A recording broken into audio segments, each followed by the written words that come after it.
पवित्र श्रीमद् भागवत गीता, पवित्र चारों वेद, पवित्र कुरान शरीफ, पवित्र बाइबल, पवित्र गुरु ग्रंथ साहिब, पवित्र कबीर साहिब की वाणी में छुपे हुए गूढ़ रहस्य अर्थात तत्व को जानने के लिए कृपया अवश्य सुनिए जगत गुरु तत्वदर्शी संत रामपाल जी महाराज के मंगल प्रवचन। पुण्यात्मा, यहाँ देख लो आप, हम बूढ़े ना हुआ और मौत ना हो, चाहे हमारा कितना दुख आ जाओ, कोई प्रॉब्लम नहीं हमता। क्यों? कति आदत आदि बन गया इसके साथ खेचम खेचा रहने के, तो वहां तो कोई दुख भी नहीं, तो वहां की रुचि बनेगी आपकी। अब यहाँ तो डेथ होनी है, यह तो आप पल्ला गांठ मार लो, आप ना समझ में आओ तो अब यह तो होनी है, ये तो अंडरस्टूड है, सबने मालूम है। और फिर यहाँ जिस कोठी और बंगले और पुत्र और पुत्रियों को, इन कारों को आप अपना मान रहे हो, ये आपकी कहाँ है?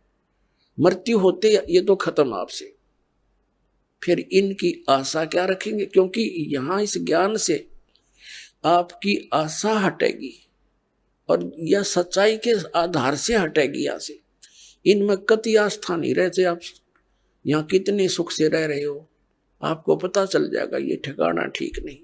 तो फिर हम क्यों ना रुचि, फिर यहाँ से आशा हटेगी तो वहां लगेगी। और जहाँ आशा ता वासा हुई, मन कर्म वचन सुमरियो सोई, तो उसमें रुचि बनेगी आपकी। इब कोई कितनी बात बनाता हो, वहां लीन हो जावांगे। लीन कौन होना चाहेगा? लीन ये तो कहने की बातें हैं। तो परमात्मा ने आकर के वो ज्ञान दिया और आंखों देखा, उन महापुरुषों ने बताया जिन्होंने परमात्मा को देखा, वहां से वापस आके बताया कि वो, लेकिन उन्होंने ऐसे कोड वर्डों में लिखा है, वो जनसाधारण को समझ नहीं सकता। उसके लिए टीचर की आवश्यकता छोड़ गए भगवान कबीर साहब के। गुरु बिन माला फेरते, गुरु बिन देते दान, गुरु बिन दोनों निष्फल हैं, चाहे पूछो वेद पुराण। गुरु बिन वेद पढ़े जो प्राणी, समझे न सार रहे अज्ञानी। गुरु बिन काहू न पाया ज्ञाना, जो थो था बुस छड़े मूड किसाना। तो गुरु के को इतना महत्व इसलिए दिया कि वो ऐसे कोड वर्डों में लिख गए परमात्मा कबीर साहब, अपनी वाणी को लिखवा गए कि कबीर पंथी नहीं समझ सके। क्योंकि काल ने कहा था कि तेरे नाम से मैं 12 पंथ चलाऊंगा, 12 पंथ करूं मैं साजा, नाम तुम्हारा ले करूं आवाजा। 12 पंथ नाम जो ले ही, हमरे मुख में आन समोई। और अनेक पंथ चलाऊं, या विद जीवों को भरमाऊं। जाओ जोग जीत संसारा, जीव न माने कहा तुम्हारा। जीव तुम्हारा कहा न माने, हमारी ओढ़ हो बाद बखाने। अब ये कबीर पंथी नहीं समझ सके परमात्मा की महिमा को, और कबीर सागर न पढ़ रहे, ये कबीर वाणी पढ़ रहे, न तो पीढ़ी की पीढ़ी चली गई इनकी 1500-600 साल में, और ये कख नहीं समझ सके सतलोक और सतपुरुष के बारे में। इसलिए आदरणीय धर्मदास साहिब जी से परमात्मा ने कहा था, धर्मदास मेरी लाख दुहाई, ये मूल ज्ञान की तो बाहर ना जाए। मूल ज्ञान बाहर जो पढ़ी, या बिचली पीढ़ी हंस नहीं तरही। तो इसलिए परमात्मा ने इस काल के साथ आंख में चौनी करके, और अब आपको शिक्षित बनाना पड़ा ना। ये विष आपको कतई नहीं खान दे भगवान। चौथा युग बीत गया था, ये विष हमारे निकट नहीं आने दिया है शिक्षा का। इतनी बेईमान बनाती है ये। लेकिन अब काल ने कहा था उनको इतना गिरा दूंगा, नकली पंथ अपने नाम से, एक तेरे नाम तो कबीर नाम से पंथ चलवा दूंगा हैं। और कबीर सदगुरु है, कबीर साहब हैं, हम कबीर पंथी हैं, गीत गाया करेंगे। उनके पास मंत्र वो है नहीं जिससे मोक्ष होगा, तो मेरे मुंह में फंसे रहेंगे। उन 12 उन पंथों में जो नाम लेगा वो मेरे ही मुख में रहेगा। अब परमात्मा ने दया करी, पुण्यात्माओं, इस दास को भेज दिया अपना रिप्रेजेंटेटिव बना के, और वो बुद्धि दे दी उस दास को परमात्मा ने, कबीर जी ने अपने द्वारा लिखे हुए उन कोड वर्डों को अब इस दास के द्वारा सार्वजनिक करा रहा आपके सामने। तो पुण्यात्माओं, ये कबीर पंथी नहीं समझ सके, और ये राधा स्वामी, धन धन सदगुरु, जय गुरुदेव वाले, ये शिवदयाल जी से ही निकले हुए, ये सच्चा सौदा सिरसार जगमाल वाली, ये उसी काल के चलाए हुए पंथों में से एक है। तो अब प्रसंग चल रहा था, परमात्मा ने 600 वर्ष पहले आकर कहा था, और धर्मदास जी को बताया था कि एक बार मेरी इस काल के साथ वार्ता हुई थी, तब उसने कहा था कि कलयुग में ऐसे कर दूंगा इन प्राणियों को, ये भक्ति योग्य नहीं रहेंगे। तो परमात्मा ने आपको पहले शिक्षा दी, उनको मालूम था ये बिगड़ेंगे खूब, हम बिगड़ भी खूब लिए, क्योंकि अच्छी पोस्ट होगी, अच्छी कार कोठी होगी, राम की जरूरत नहीं समझ रहे हम, और कल न गधा बन का कुमार तरह का डायमंड का बोरा जब पता चलेगा, तो वो ज्ञान नहीं हमारे को, वो ज्ञान इस ज्ञान से ही होगा, इस तत्व ज्ञान से होगा। तो पुण्यात्माओं, अब हमने वो मोक्ष प्राप्त करना है, जहां जाने के बाद फिर लौटकर हम कभी संसार में नहीं आते। तो वो कौन है? वो परम अक्षर ब्रह्म है, वो सतपुरुष, अमर पुरुष है। गीता अध्याय नंबर 7 के श्लोक नंबर 29 में गीता ज्ञान दाता ने कहा कि अर्जुन, जो मैंने तुझे ज्ञान बताया है कि तत्वदर्शी संत की खोज कर ले, फिर वो तत्वदर्शी संत तुझे उस परमात्म तत्व का ज्ञान बताएगा, वो तत्व ज्ञान बताओगा तेरे को।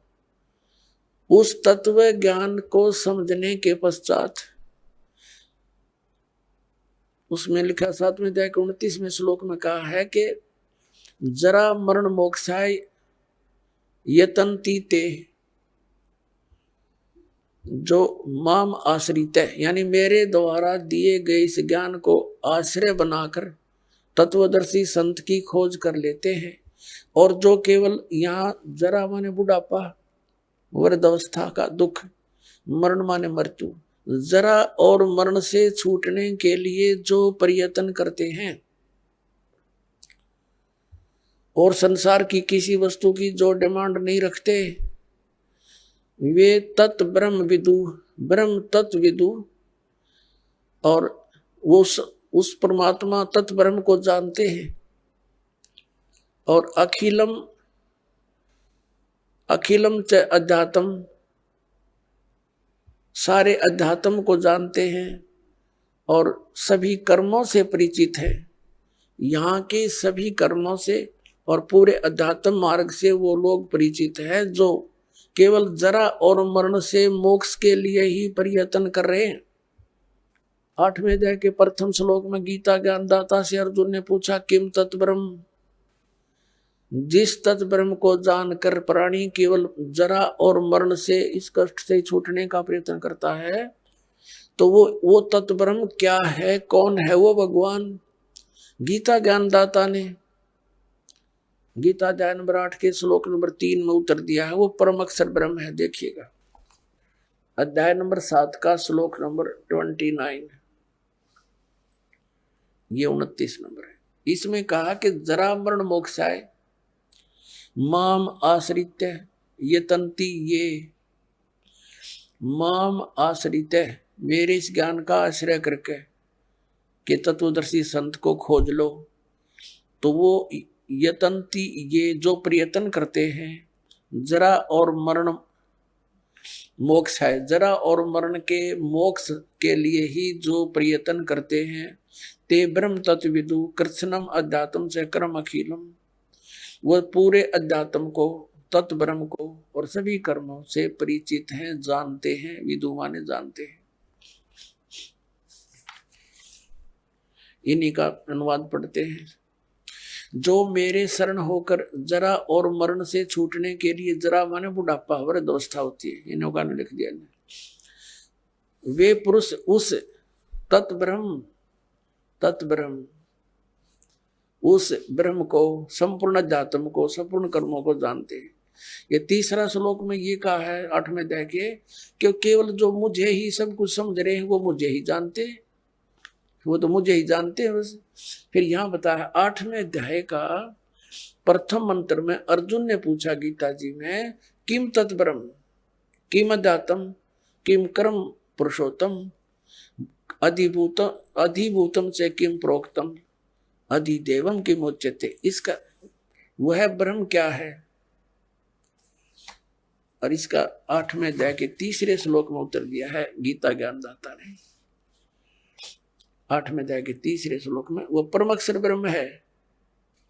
अब इससे सिद्ध हो गया गीता ज्ञानदाता से कोई अन्य परम शक्ति है जो जीव को पूर्ण सुखी कर सकती है और पूर्ण मोक्ष प्रदान कर सकती है। अब यहां गीता अध्याय नंबर 8 के श्लोक नंबर 5 और 7 में गीता ज्ञानदाता ने कहा है कि मेरी भक्ति कर मुझे ही प्राप्त होगा। और 8वें अध्याय के 8, 9, 10 में 3 मंत्रों में कहा कि उस परमेश्वर परम अक्षर ब्रह्म की यदि तू साधना करेगा, उसकी भक्ति की कमाई के बल से, योग के बल से, भक्ति की शक्ति की ताकत से, तो उसको प्राप्त हो जाएगा। 8वें अध्याय के 13वें श्लोक में गीता ज्ञानदाता अपनी साधना का मंत्र बताता है, ओम इति एकाक्षरम ब्रह्म व्यवहारन माम अनुसमन ये प्रयाति तजन देहम स याति परमाम गतिम। मुझ ब्रह्म का केवल एक ओम मंत्र है, और जो इसकी अंतिम श्वास तक सिमरण करता हुआ, इसका अंतिम श्वास तक सिमरण करता हुआ छोड़कर जाता है, वो ओम से मिलने वाली परम गति को प्राप्त होता है। ओम से मिलने वाली परम गति कौन सी है? ब्रह्मलोक। 8वें अध्याय के 16वें श्लोक में कहा कि ब्रह्मलोक पर्यंत, ब्रह्मलोक में गए हुए प्राणी फिर वापस जन्म मृत्यु में आते हैं, तो इससे भी पूर्ण मोक्ष नहीं हुआ, जन्म मृत्यु का दीर्घ रोग कटा नहीं।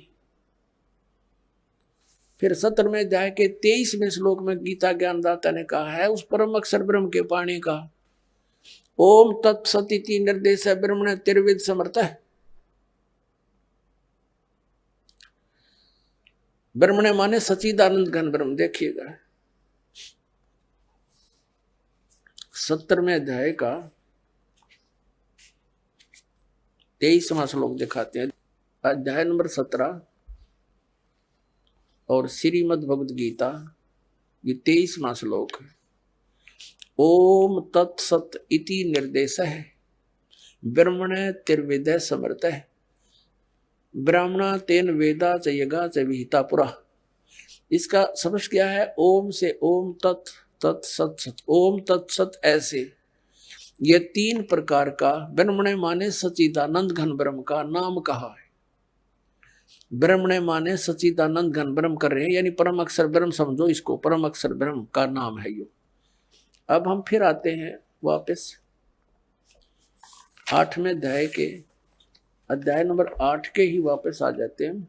ये देखिएगा 13वें श्लोक में, ये देख 8वां अध्याय गीता जी का, और ये 13वां श्लोक यहाँ पर है 13वां। अब हम संस्कृत भी पढ़न जोगे हो गए, ऐसी बात नहीं, देवनागरी लिपि है यार। ओम इति एकाक्षरम ब्रह्म व्यवहारण माम अनुसमरण ये प्रयाति तजन देहम स याति परमाम गतिम। अब ये गीता ज्ञानदाता कहता है कि माम ब्रह्म, मुझ ब्रह्म का, ओम इति, ओम यह एकाक्षरम, एक अक्षर है, नथिंग एल्स, व्यवहारण अनुसमरण यानी उच्चारण करके सिमरण करता हुआ, यह याति तजन दे प्रियाति तजन दे, हम जो शरीर छोड़कर जाता है इसका सांस स्मरण करता हुआ, यह याति परमाम गतिम, वह परम गति को प्राप्त होता है। यहां से शुरू होता है ओम ओम। जो पुरुष ओम इस एक अक्षर ब्रह्म को उच्चारण करता हुआ और उसके अर्थ स्वरूप मुद निर्गुण ब्रह्म का चिंतन करता हुआ शरीर को त्याग कर जाता है, वह पुरुष परम गति को प्राप्त होता है। ओम से होने वाली परम गति वो कौन सी है? ब्रह्मलोक। ब्रह्मलोक में गए हुए प्राणी फिर पुनरावृत्ति में आते हैं। देखिएगा 8वें अध्याय का यही फिर 16वां श्लोक। हे अर्जुन, ब्रह्मलोक पर्यंत सब लोग पुनरावृत्ति में हैं। ये स्टार लगा के इन्होंने यह विश्लेषण भी किया है। अर्थात जिनको प्राप्त होकर पीछे संसार में आना पड़े, वहां जाकर भी फिर वापस संसार में आना पड़े, ऐसे पुनरावृत्ति बोलते हैं इसको। पुनरावृत्ति, इसका विश्लेषण किया, पुनरावृत्ति का अर्थ डिफाइन किया इन्होंने। तो इसे सिद्ध हो गया कि ब्रह्मलोक में गए हुए प्राणी भी वापस आते हैं ओम नाम का जाप करने वाले। आगे गए ना बावड़े, रहते भी सब जाही, बिन साहेब की बंदगी कहीं छोड़ ठिकाना नहीं।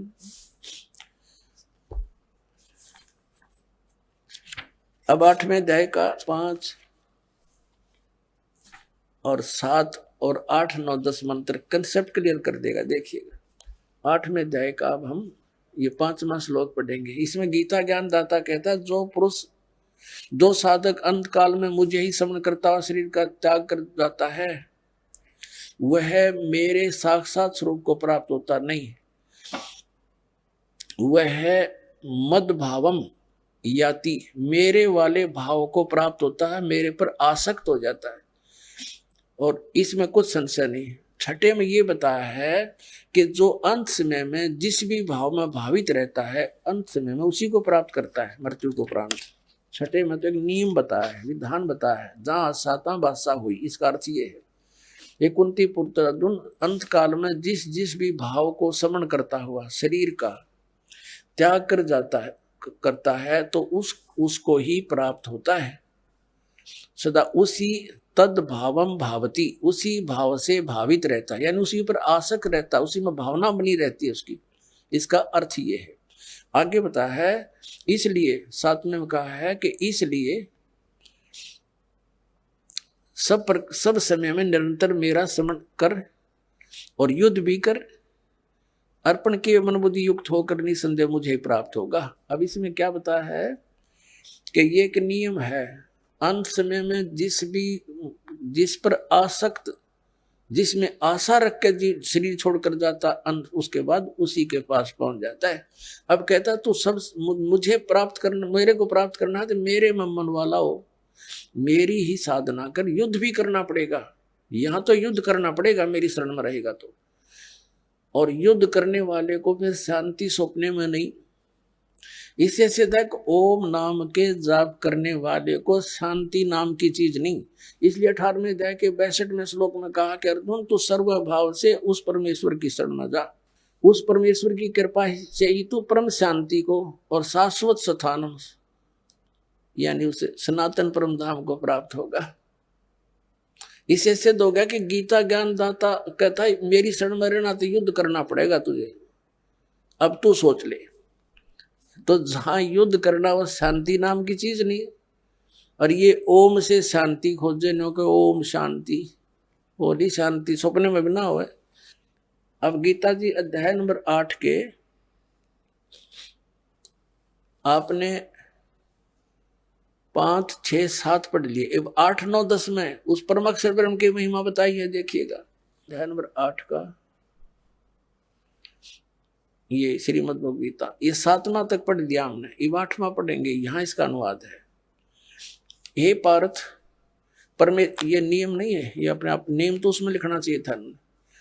परमेश्वर के अभ्यास योग युक्तेन, ये ध्यान पर जोड़ रहेगा टा, ध्यान के अभ्यास रूप योग से युक्त नहीं, नाम से, नाम बता रखा है ओम तत्सत। अब जैसे ये परमात्मा के उस लोक को पाना है हमने जहां जाकर सुखी होंगे। परमात्मा तो यहाँ आते रहे हैं, हमें दर्शन भी होते रहे हैं, वो बता कर गए ऐसे साधना करो, इस साधना से इस तरीके से तुम उस स्थान को प्राप्त होगे जहाँ जाने के बाद फिर लौट कर नहीं आना। तो उसके लिए मजदूरी है यह साधना हमारी। जैसे हैंडपंप लगाना है, हैंडपंप किस लिए लगाना है? क्योंकि हमने जल, हमारा ईष्ट है, हमने जल चाहिए और जल पृथ्वी में, उसके लिए हैंडपंप लगाने के लिए जो भी हमने इंस्ट्रूमेंट यूज किए हैं, बुक की, पाइप और जितने भी ये सारा कुछ प्रोसेस जो है उसके पाने का, ये हमारी साधना है या पूजा नहीं है। पूजा तो हम उसकी जल की कर रहे हैं जिसको पाना है हमने। तो ये मंत्र जो है ओम तो इस ब्रह्म का, और तत् ये अक्षर पुरुष का। अक्षर पुरुष एक पेड़ है, निरंजन वा की डार, तीनों देवा शाखा है, ये पात रूप संसार। और तत् उस अक्षर पुरुष का, और सत ये सार नाम है, आदि नाम है, ये परम अक्षर ब्रह्म की पूजा है। उसके पाने का मंत्र है। यानी इन सब को मिला करके हमने नु सोच ले हैंडपंप लगेगा, सारे प्रोसेस है।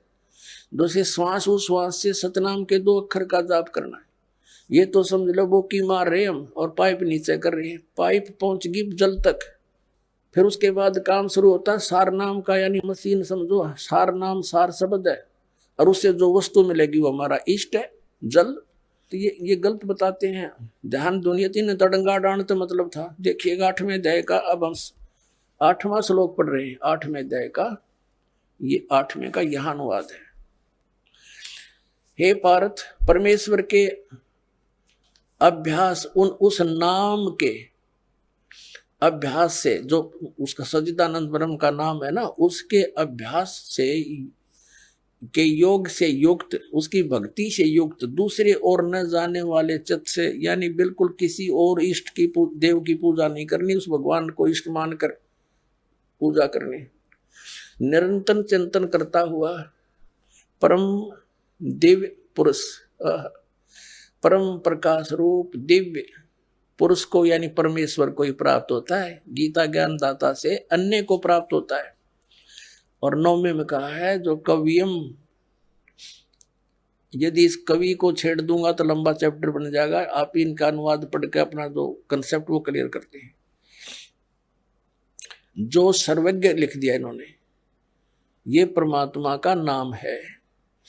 अनादि, सबके नियंत्रता, सूक्ष्म से अति सूक्ष्म, सबके धारण पोषण करने वाले, अत्यंत अचिंत स्वरूप, आदित्य वर्णम, यानी सूर्य की तरह चमकदार, चमकने वाला प्रकाश रूप।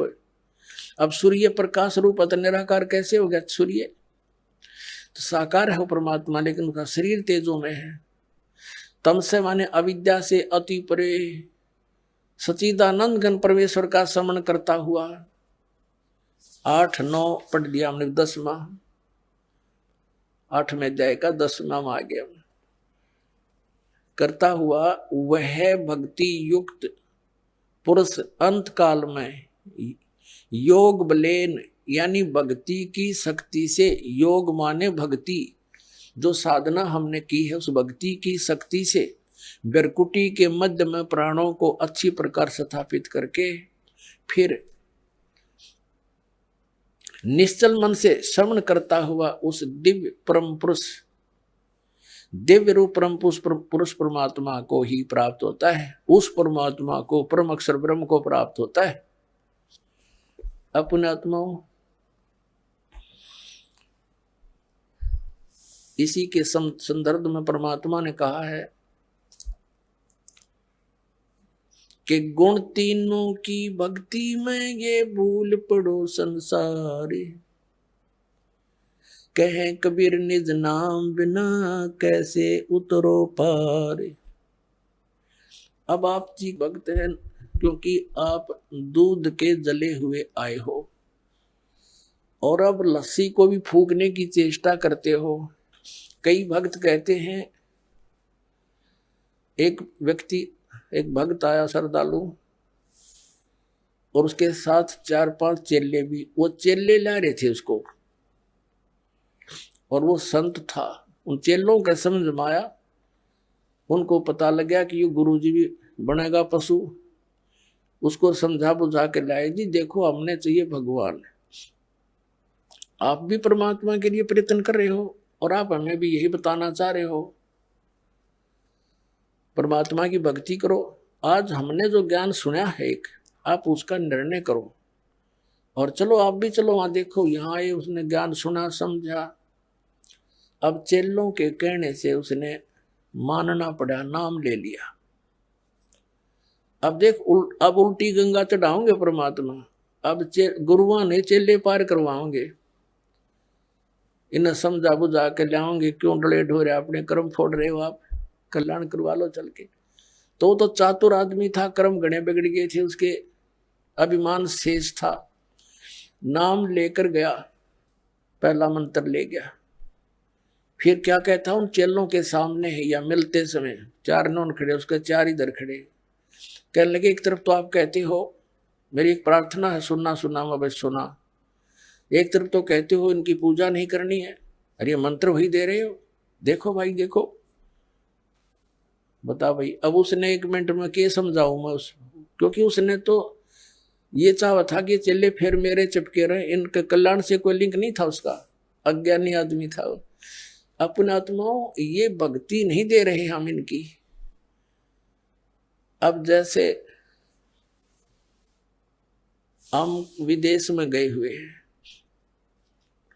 और वहां के जो प्रबंधक हैं, जैसे हमने किसी से कनेक्शन ले रखा बिजली का, किसी से टेलीफोन का और किसी से गैस का, पानी का, या बैंक लोन ले रखा है, तो उनका जो कर्जा वापस दे रहे हैं, देना है, तो क्या उनकी हम पूजा कर रहे हैं?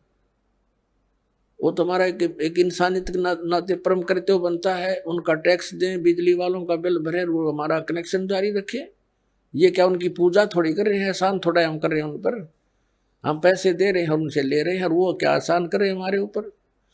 तो इतनी समझ रहेगी, अभिमान छूटता नहीं प्राणी का। तो ये कंसेप्ट क्लियर करना चाहता है दास के हम इनकी पूजा नहीं करते, हम पूजा तो कबीर परमात्मा की करते हैं, उस सतलोक में जाने की करते हैं। उसके लिए जो जो भी क्रियाएं हमने करनी है वो क्रियाएं कर रहे हैं हम। ये अब इनकी मजदूरी कर रहे हैं, साधना कर रहे हैं, पूजा नहीं कर रहे हम। अब कैसे कर रहे हैं? पहले तो ये कंसेप्ट करते हैं क्लियर कि 3 देव की जो करते भक्ति उनकी कदे ना होवे मुक्ति। अब ये तो है सही साधना, ऐसे करने से लाभ होगा, गीता ज्ञानदाता कहता है।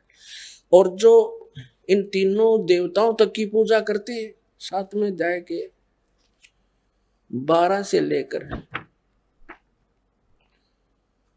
और 15 तक रजगुण ब्रह्मा, सतगुण विष्णु, तमगुण शिव जी की जो साधना करते हैं, इन्हीं को इष्ट मानकर पूजते हैं, उनके लिए कहा है। जो इनको फाइनल गॉड मान रहे हैं, कंप्लीट गॉड, तो उनके लिए कहा है कि वो मुक्ति प्राप्त नहीं कर सकते, मोक्ष प्राप्ति नहीं हो सकती उनसे। इस 7वें अध्याय में निर्णायक ज्ञान दे रखे है। और ये कहा गीता ज्ञानदाता ने कि अर्जुन अब ऐसा ज्ञान बता दूंगा जिसके जानने के बाद फिर कुछ भी शेष जानना नहीं रहेगा। और कति बिल्कुल सही बता रखा है, देखिएगा ये 7वां अध्याय है, इसका दूसरा मंत्र देखिएगा। मैं तेरे लिए इस विज्ञान सहित तत्व ज्ञान को पूर्णतः कहूंगा, जिसको जानकर संसार में फिर कुछ भी जानने योग्य शेष नहीं रह जाता। हो गया खत्म। हम इसको थोड़ा सा शॉर्ट में पढ़ेंगे। 7वें अध्याय का हम 12 से शुरू करते हैं। 7वां अध्याय का हम 12 से शुरू करेंगे। ये 12वां श्लोक।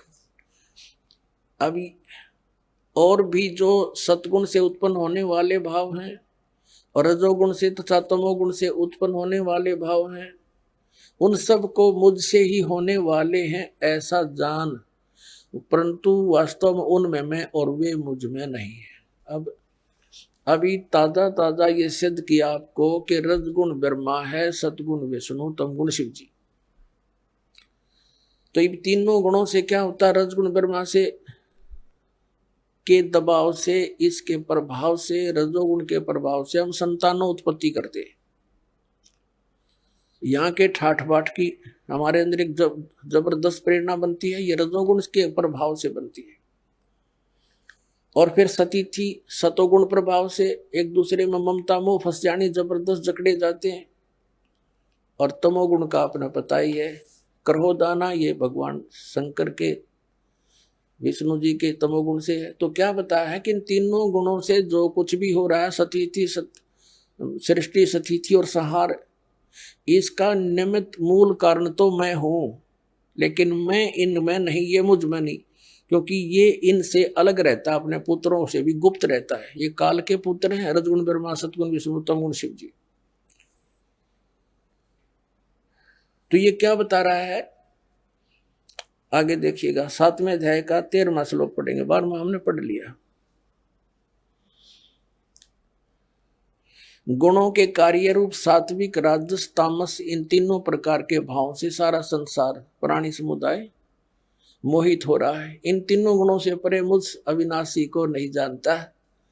अब इस कितना कह रहा है कि ये तीनों गुणों के रजगुण ब्रह्मा सतगुण विष्णु तमगुण शिव जी से ही जकड़ी हुई है इनकी बुद्धि। इनसे ऊपर ब्रह्म मुझे भी ना जानते, इनसे अधिक लाभ मैं दे सकता हूं। आगे देखना 14वें में क्या किया, अध्याय नंबर 7 के श्लोक नंबर हम 14 को पढ़ रहे हैं। क्योंकि यह अलौकिक अति अद्भुत त्रिगुणमयी मेरी माया रजगुण ब्रह्मा सतगुण विष्णु तमगुण शिव जी के द्वारा फैलाया गया जाल बड़ी दुस्तर है, यानी बड़ी खतरनाक है। परंतु जो पुरुष केवल मुझको निरंतर भजते हैं वे इस माया का उल्लंघन कर जाते हैं, अर्थात इससे ऊपर उठ जाते हैं जो ब्रह्म साधना करते हैं। अब 15वें में कहा है, इस माया के द्वारा जिनका ज्ञान हरा जा चुका है, रजगुण ब्रह्मा सतगुण विष्णु तमगुण शिव जी तक जो सीमित है, तमगुण शिव जी तक जो सीमित है, इन्हीं को इष्ट मानकर पूजते हैं, इनसे आगे किसी की सुनने को तैयार नहीं और किसी की बात को नहीं सुनते। ये देखिए, वे असुर स्वभाव को राक्षस स्वभाव को धारण किए वे मनुष्यों में नीच दूषित कर्म करने वाले मूर्ख मूढ़ लोग मुझको नहीं भजते।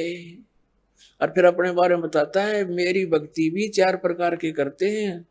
चतुर्विधा भजन्ते माम जना सुकृत न अर्जुन, आर्त जिज्ञासु अर्थार्थी ज्ञानी च भर्तृ शब्द। गीता ज्ञानदाता ने स्पष्ट कर दिया कि मुझे छोड़कर अन्य देवताओं की रजगुण ब्रह्मा सतगुण विष्णु तमगुण शिव जी की जो पूजा करते हैं और किसी की उन पर वहां तक उनकी बुद्धि हरी जा चुकी है, इनसे आगे कोई सुनते नहीं। जैसे ये आचार्य शंकराचार्य, ये जितने भी पवित्र हिंदू धर्म के धर्म गुरु हैं, ये ब्रह्मा विष्णु महेश, ये विष्णु जी शंकर जी और श्री कृष्ण जी पर हमारी बुद्धि को सीमित कर दिया। हम इन ताकि किसी की सुनना तैयार नहीं, कट मरे एक दूसरे के साथ हैं।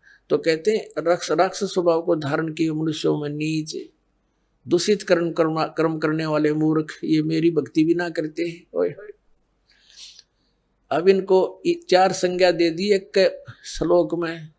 राक्षस स्वभाव को धारण किए हुए मनुष्यों में नीच दूषित कर्म करने वाले मूर्ख। अब थोड़ा सा प्रमाण देते हैं। जैसे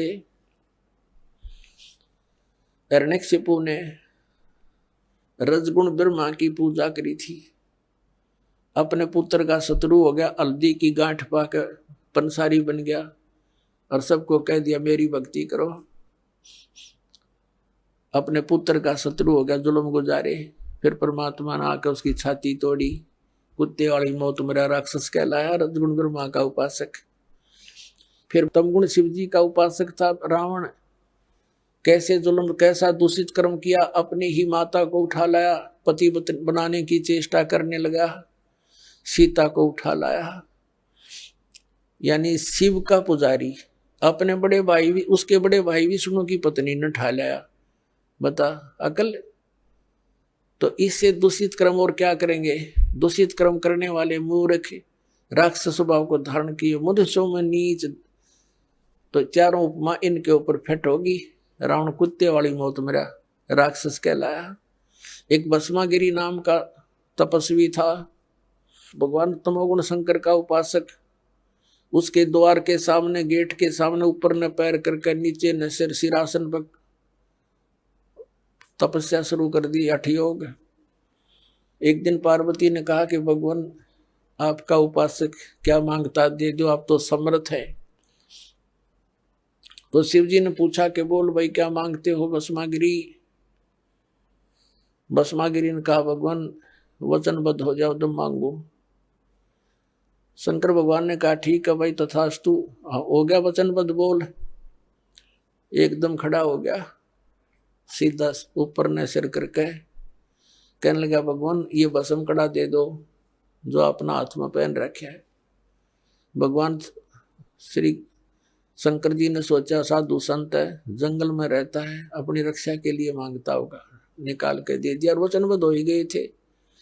अब ज्यों ही उस राक्षस के हाथ में वो कड़ा आया, उसी समय कह दिया कि होले होशियार शिव जी, तुझे मारूंगा, मैं इसीलिए साधना कर रहा था और पार्वती को पत्नी बनाऊंगा। हा हा हा हा, एकदम बदल गया थे। और अब देख लिया भगवान शिव ने भी, भाई तो बात बिगड़ गई, राक्षस की इसकी वह चेहरा है बदल गया एकदम। तो भगवान शंकर भाग लिए वहां से अपनी जान बचा के। अपने आत्मा में देखो, आगे आगे तो भगवान और पाछे पुजारी, जा खागड़ा जोटे की तरफ आगे।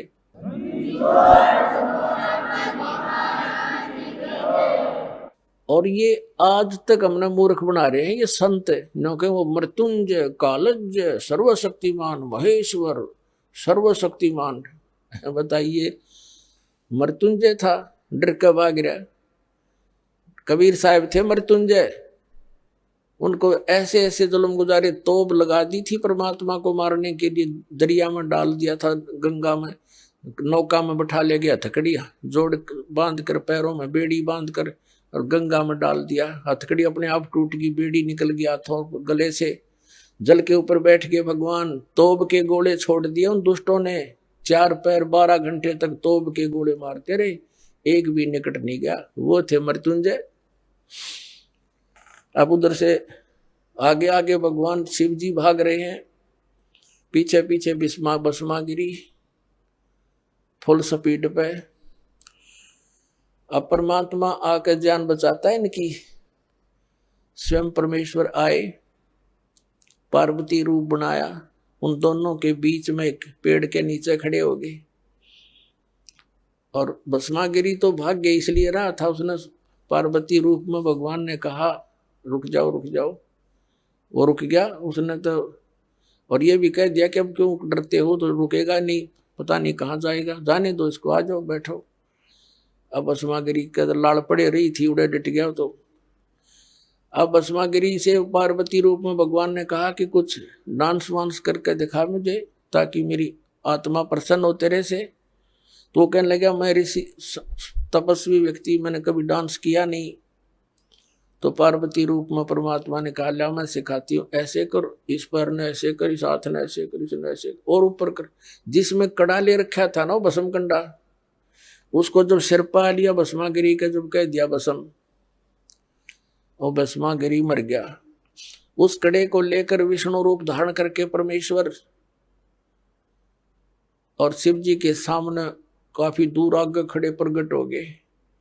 और शिव जी पीछे देखकर भाग गए और कहा, भाग ले विष्णु भाग ले, राक्षस ने ऐसे ऐसे मेरे साथ धोखा कर दिया। तो परमात्मा ने कहा विष्णु रूप में कि भोलेनाथ देख, यू तेरा कड़ा ले आया मैं। उसका जचा नहीं ये बात, कैसे ले आए आप, कि मैंने उसको मार दिया ऐसे ऐसे, पार्वती का रूप बना के, और उसको गंडत नाथ नचा के मार दिया है। अब उसका जचे को नहीं ये बात, तब तो साथ लेकर आए उसको, उसकी राख दिखा ली ना, देखियो मरा पड़ा, यू जल गया। जब दिल की धड़कन ठीक हुई मृत्युंजय की, शंकर भगवान की,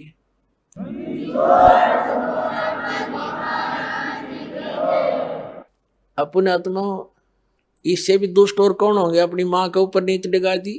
और भगवान शंकर को अंतर्यामी के ये नहीं समझ सका, राक्षस के सोच लिए बैठा है, और दे दिया कड़ा ठाकर, उसका 2 मारो जूत भगा देता वहां से।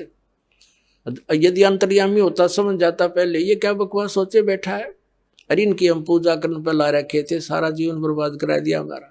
और परमात्मा 600 वर्ष पहले कहा करते, 3 देव की जो करते भक्ति, उनकी कदे ना हुआ मुक्ति। अब भस्मागिरी से भस्मासुर हो गया, राक्षस कहलाया, और कुत्ते वाली मौत मरा। ऐसे दूषित कर्म, ऐसे जुल्म, अपनी माँ पर नीत डिगा रहा, यानी देव इष्ट देव रूप में पूजे, उसकी पत्नी पर दोष मन में नीच के, इससे बुंडा और कौन, इससे दुष्ट और कौन होगा। फिर तीसरे आते हैं विष्णु के उपासक वैष्णव। एक बार कुंभ का मेला हो गया हरिद्वार की, हर की पैड़ी पर भी का उनका संयोग बन गया।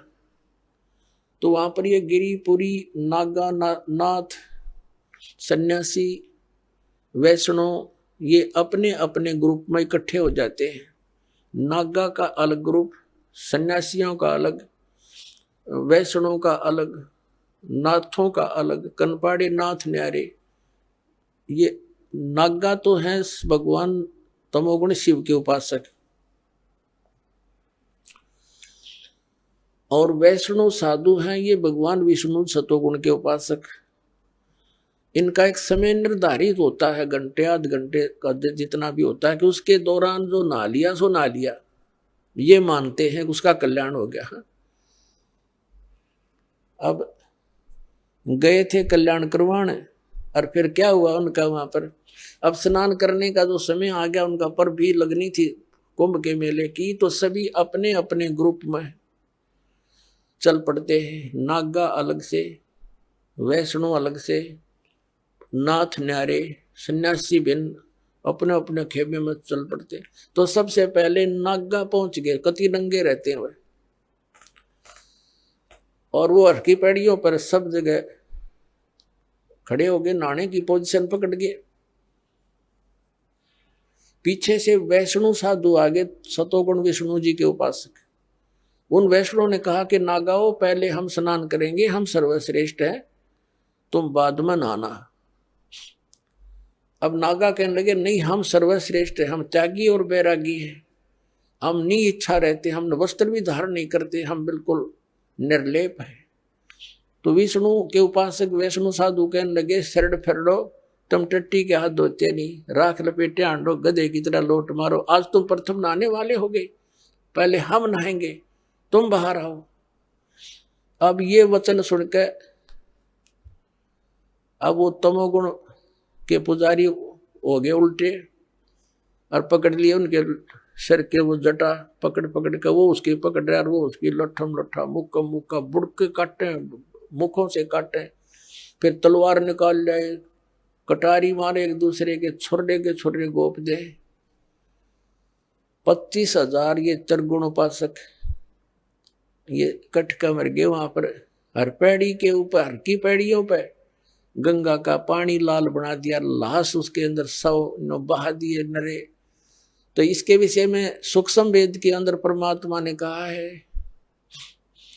तीर तुपक तलवार कटारी जमदड़ जोर बदावे है, हर पैड़ी हर हेत न जाण्या वहां जा तेग चलावे, काटे शीस नहीं दल करुणा ये जग में साध कवावे, जो जन इनके दर्शन को जावे उनको भी नरक पठावे।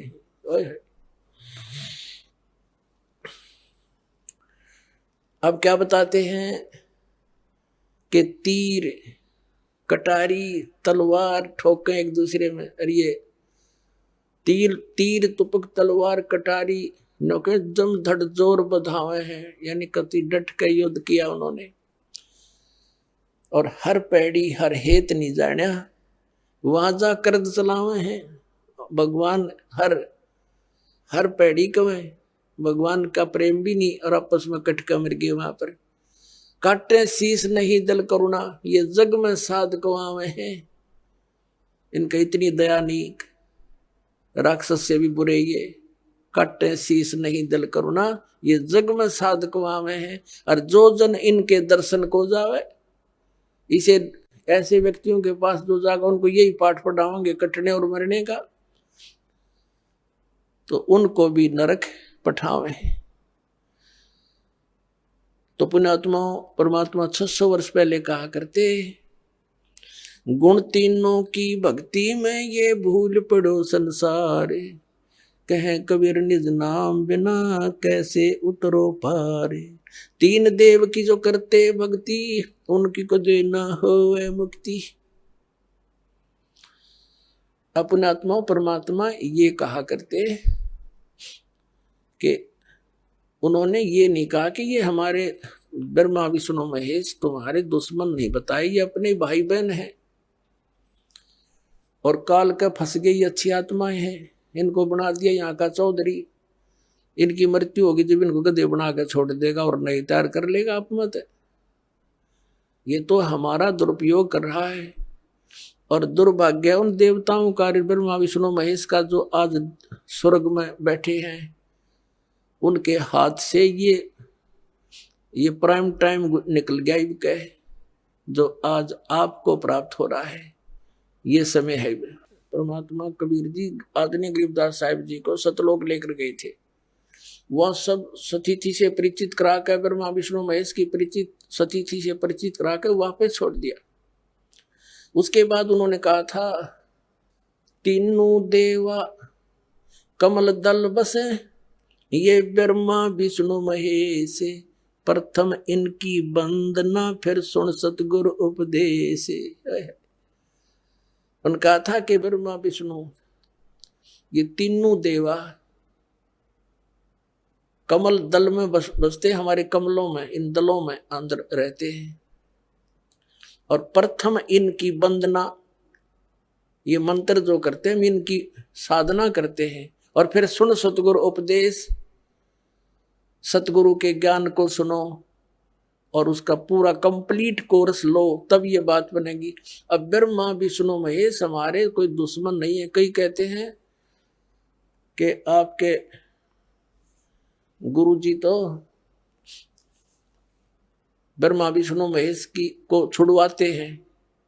ब्रह्मा विष्णु महेश को हम छुड़वा सकते हैं? हम कोई बालक हैं? अब जैसे ऊर्ध्व मूलम अधः शाखम, ऊपर को जड़ वाला, नीचे को तीनों गुण रूपी शाखा वाला, उल्टा लटका हुआ संसार रूपी वृक्ष है। अब इसमें क्या है? ऊपर को जड़ता पूर्ण परमात्मा, नीचे को तीनों गुण रूपी संसार रूपी वृक्ष की शाखा है।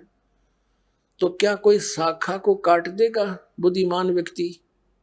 पेड़ की शाखा को कोई काटने की कहेगा कि इसको तो फेंक दो काट के, फिर लटका के करेंगे बाकी का हम?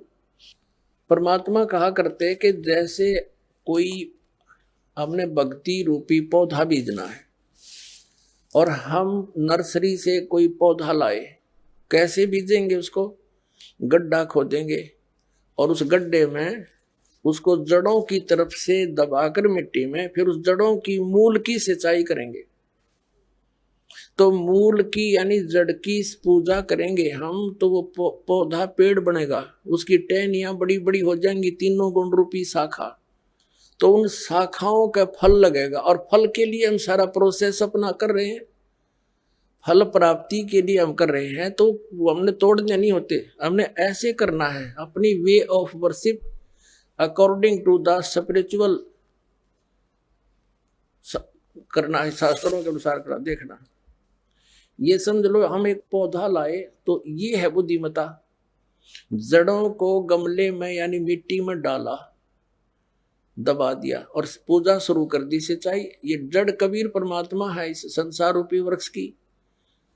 अब ये हमने जड़ों को पूजना है, इन ब्रह्मा विष्णु महेश की पूजा नहीं कर। हम क्या कर रहे हैं? ऐसे कर रहे हैं। ये बता बाल कौन काम कर रखे हमने? हंसी नहीं आवे। हम ऐसी पूजा कर रहे हैं, उल्टा काम कर लिया हमने।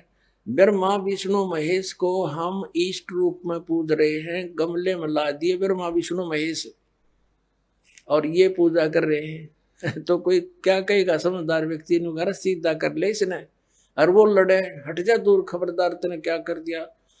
अब देखो जड़ छोड़ दी हमने, अब जड़ ऊपर रहेगी तो पौधा, भक्ति रूपी पौधा सूख गया, ये यूजलेस है। ये शास्त्र विधि को त्याग कर शास्त्र विरुद्ध साधना है, ये उल्टा लट बीजा हुआ भक्ति रूपी पौधा। और हमने ऐसे करने को कहा, तो इसमें इसकी पूजा करेंगे भगवान कबीर साहब की, फिर हमारे शास्त्र अनुकूल कर्म बनेंगे। शास्त्र अनुकूल संस्कार होने से ये फल ब्रह्मा विष्णु महेश ने देना हमारे को, क्योंकि यहाँ के ये प्रधान है, इनका फल लगेंगे। अब इसका प्रमाण देते हैं। अपने आत्मा परमात्मा ये कहा करते, तुम साधना ठीक करो और फिर अब आपको लाभ होगा पूरा। अब तुम साधना कर रहे हो उनकी जो आपको कुछ दे ही नहीं सकते। अब जैसे आप किसी फैक्ट्री मालिक की नौकरी कर रहे हो, तो नौकरी उसकी कर रहे हो, आपकी हाजिरी लगकर तनख्वाह बनकर कैशियर के पास आती है, अकाउंटेंट के पास आती है। अब तनख्वाह तो देंगे अकाउंटेंट और वो कैशियर, लेकिन वो देंगे आपका वर्क डन, और वो भी उस मालिक की मजदूरी करोगे तो। आइए अब हम उन श्रद्धालुओं के अनुभव जानते हैं जो जगत गुरु तत्वदर्शी संत रामपाल जी महाराज जी से दीक्षा प्राप्त कर चुके हैं तथा उनके द्वारा बताए गए भक्ति मार्ग पर चल रहे हैं। सर नमस्कार। नमस्कार जी। सर क्या नाम है आपका? जी मेरा नाम संदीप मोतीलाल पाटिल। संदीप जी कहाँ से आए हैं आप? जलगांव महाराष्ट्र से। सर संत रामपाल जी महाराज जी की शरण में आने से पहले आप क्या भक्ति साधना करते थे? जी ब्रह्मा विष्णु महेश की पूजा, नवरात्रि की पूजा, जो परंपरागत चलती आई है वो सब पूजाएं कर लेते थे जी। क्या पहले आपने कभी किसी संत से नामोपदेश ले रखा था? जी हमने बाबा जय गुरुदेव से 1999 में से पूरा मतलब परिवार ने नाम ले रखा था। हम उन्हीं की पूजा करते थे। क्या भक्ति साधना बताई उन्होंने आपको? जी 5 नामों वाला उनका सुमिरन विधि थी, 8 माला जो 8 माला सुमिरन विधि थी वो करते थे, और ध्यान भजन सुमिरन जो कुछ बता रखा था उन्होंने बाबा तुलसीदास ने, वो सब साधनाएं करते थे। सर जैसा कि आपने बताया कि पहले आप जय गुरुदेव पंथ से जुड़े हुए थे, तो आप संत रामपाल जी महाराज जी की शरण में क्यों गए? जी जय गुरुदेव पंथ में जब हमने नाम दीक्षा ली तो वहाँ पर जय गुरुदेव पंथ में जो 5 नाम की हम साधनाएं करते थे, उनका सुमिरन ध्यान भजन जो करते थे, 8 माला की सुमिरन विधि करते थे, वो बताया करते थे अब कि आपको प्रकाश दिखेगा, यहाँ पर दोनों आंखों के बीच में यहाँ पर ध्यान लगाना है, ऐसा करके। लेकिन कभी प्रकाश दिखा ही नहीं। हमने बहुत प्रयास किया, बहुत लगन से ध्यान किया, भजन किया, वो जो माला दी थी उन्होंने सुमिरन विधि वो किया, लेकिन आज तक ऐसा कुछ मतलब जो रिजल्ट चाहिए था वो नहीं मिला। क्या लाभ चाहते थे आप भक्ति से? जी अगर भक्ति करते हैं तो उनका कुछ ना कुछ लक्षण तो दिखना चाहिए जी, कि हमारी भक्ति कोई चल रही है, कि हमारी भक्ति चल रही है या फिर चल नहीं भी रही है, ये हमें कैसे पता चलेगा? अगर हमारा किया कुछ कर्म अच्छा है, हम लोग भक्ति कर रहे हैं, तो उनके लक्षण मतलब जो हम भौतिक जगत में विचरण करते हैं, या फिर ऐसा मान लीजिए कि हम लोग जो भी काम करते थे या जो काम करने की हमारे मन में ठान लेते हैं, तो वो काम पूरे होने चाहिए। तो क्या जय गुरुदेव पंथ में रहकर भक्ति करने से आपको कभी शारीरिक या आर्थिक लाभ नहीं मिला? जी नहीं, बिल्कुल कोई भी लाभ हुआ ऐसा तो नहीं लगता है। तो आपको संत रामपाल जी महाराज जी के बारे में कैसे पता लगा? साधना चैनल पे नीचे जो पट्टी चल रही थी उस पर डिस्प्ले फ्लैश हो रहे थे, उसमें उनका मतलब नंबर था आश्रम का, वो हमने वहाँ से पुस्तक मंगाया, ज्ञानगंगा पुस्तक, उनको पढ़ा, उनको समझा, फिर हम लोगों ने वहाँ पर जाने की योजना बनाई और हम लोग वहाँ पर चल दिए संत रामपाल जी के सतलोक आश्रम बरवाला में। वहाँ पर जाने के बाद हमने वहाँ पर सब कुछ देखा, सोचा समझा, और जाते ही हम लोगों ने वहाँ से मतलब प्रथम मंत्र नाम उपदेश ले लिया जी वहाँ से। संत रामपाल जी महाराज सतलोक आश्रम बरवाला, जिला हिसार, हरियाणा से। सर जैसा कि आपने बताया कि पहले आप जय गुरुदेव पंथ से जुड़े हुए थे, उनके द्वारा दी गई भक्ति साधना से भी आपको कोई विशेष लाभ नहीं मिला, तो संत रामपाल जी महाराज जी से नाम दीक्षा लेने के बाद क्या आपको कोई लाभ भी मिला? जी बिल्कुल, नाम दीक्षा लेते ही मतलब कुछ ही दिनों में वो मंत्र दीक्षा का असर दिखने लगा, एकदम साफ दिखने लग गया। पिताजी को एकदम तबीयत खराब हो गई और गांव में फर्स्ट एड ट्रीटमेंट करने के बाद उसे शहर ले जाया गया। वहाँ पर उनका अपेंडिक्स का ऑपरेशन हो गया। उसके 3 दिन बाद में मतलब कोई दर्द हो रहा था पेट में, सीटी स्कैन MRI सब कुछ करवाया जी हमने, लेकिन उनका दर्द कम नहीं हो रहा था। डॉक्टर्स को बोला, सब कुछ करवा लिया, सब चेकिंग करवा लिया, सब रिपोर्ट्स तो नॉर्मल आ रहे थे, MRI CT स्कैन सब कुछ रिपोर्ट्स में कुछ बता नहीं रहे थे। मतलब डॉक्टर्स को कुछ मतलब डाउट आ गया कि इनका हाथों का कुछ ऑपरेशन करना पड़ेगा, इन्फेक्शन हो गया है। तो डॉक्टर्स ने ऑपरेशन तो कर दिया, लेकिन हाथ खड़े कर दिए। वो गारंटी नहीं ले रहे थे कि पेशेंट बचे या ना बचे। अब भगवान भरोसे, अब जो कुछ कर सकता है भगवान कर सकता है, हमने तो ऑपरेशन कर दिया, ऐसा करके डॉक्टर ने बता दिया। फिर हमने आश्रम में अरदास लगाई, मालिक से प्रार्थना लगाई संत रामपाल जी से। संत रामपाल जी के आश्रम से शिष्य ने फ़ोन पर बात करते हुए कहा कि भले डॉक्टर ने गारंटी ना दे रखी हो, लेकिन हम लोग गारंटी देते हैं, आप लोग जो मंत्र दीक्षा दी है, जो आपका मतलब उपदेश हो रखा है, प्रथम नाम या सतनाम सारनाम जो कुछ है, वो उपदेश मतलब मंत्र चालू रखो और मालिक पर पूरा श्रद्धा रखो, संत रामपाल जी के ऊपर। तो हमने ठीक वैसे ही किया जैसे हमें बताया गया था। हमने मंत्र दीक्षा लेकर पूरी श्रद्धा के साथ मालिक का जप किया, उन्होंने जो कुछ साधना दे रखी थी, प्रथम मंत्र उपदेश, और मेरा मतलब परिवार में मेरा प्रथम मंत्र उपदेश था, तो मैं वही मंत्र जाप कर रहा था। तो मतलब जब हम आईसीयू में उनको मिलने के लिए गए विजिटिंग टाइम पर, तो पापा जी बोले थे कि तबीयत में कुछ सुधार आ रहा है करके। और जब हम लोग उनको मिलने गए वहाँ पर आईसीयू में, वहाँ पर एक पेशेंट था, उसको वहाँ पर 6 पेशेंट थे करीब, उनमें पापा जी भी थे। तो कोविड-19 की जब मतलब कोविड-19 की वहाँ पर वो कोविड-19 का वक्त चल रहा था, तो कोविड-19 में वहाँ पर इन्फेक्शन हो गया पिताजी को आईसीयू में रहते ही दूसरे पेशेंट की वजह से।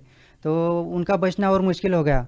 ऊपर से 18 दिन पेट में कुछ मतलब अनाज नहीं था, कुछ पानी नहीं था। डॉक्टर ने पानी के लिए, अनाज के लिए सब मना कर दिया था। पेट का ही ऑपरेशन था, इसलिए पेट में कुछ जाना ज़रूरी नहीं था। सब कुछ जो चल रहा था वो सब सलाइन संत रामपाल जी की दया से ही सब कुछ चल रहा था। जब उनकी तबीयत ठीक हुई, हम लोग विजिटिंग टाइम पर उनको मिलने के लिए गए, तो उन्होंने मुझे बोला कि मुझे किसी ज्योतिष ने हस्तरेखा देखकर ये बता दिया था कि 59 साल से मेरी ज़्यादा उम्र नहीं है बेटा, आज मेरा पुनर्जन्म हुआ है संत रामपाल जी की वजह से। अभी मेरा मतलब मेरी आयु बढ़ गई है, अभी मालिक ने मेरी आयु बढ़ा दी है संत रामपाल जी ने। हमारे घर में कुछ ज़मीन जायदाद का कुछ झगड़ा था पहले पिताजी और काका जी के बीच में। तो वो झगड़ा नाम दीक्षा लेते ही कुछ ही दिनों में साल 1.5 साल में ही ख़त्म हो गया।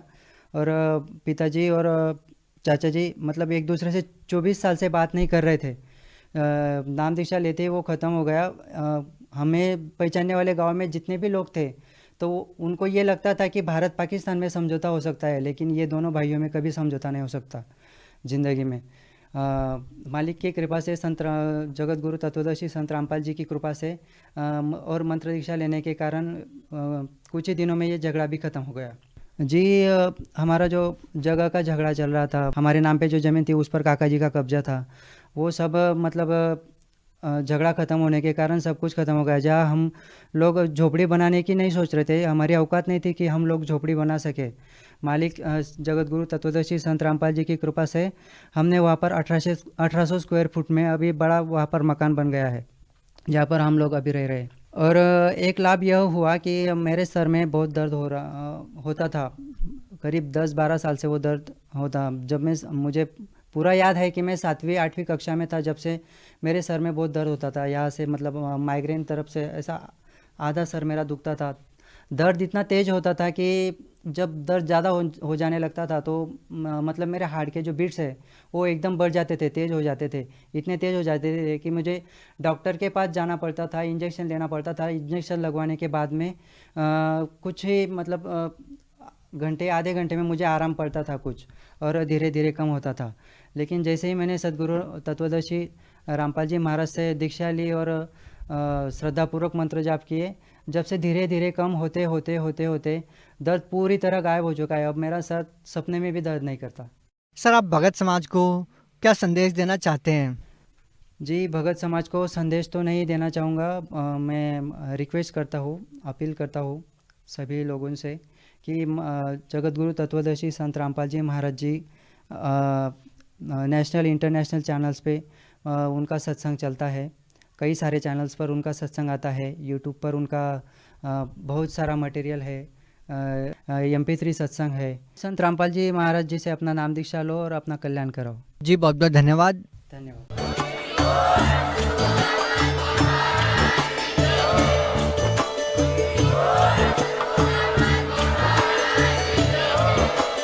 आप सुन रहे थे जगत गुरु तत्वदर्शी संत रामपाल जी महाराज जी के मंगल प्रवचन। अधिक जानकारी के लिए विजिट कीजिए हमारी वेबसाइट www.jagatgururampalji.org। संत रामपाल जी महाराज जी के शुभ आशीर्वाद से पूरे विश्व भर में 500 से भी ज्यादा नाम दीक्षा केंद्र हैं, जिन पर संत रामपाल जी महाराज जी द्वारा ऑनलाइन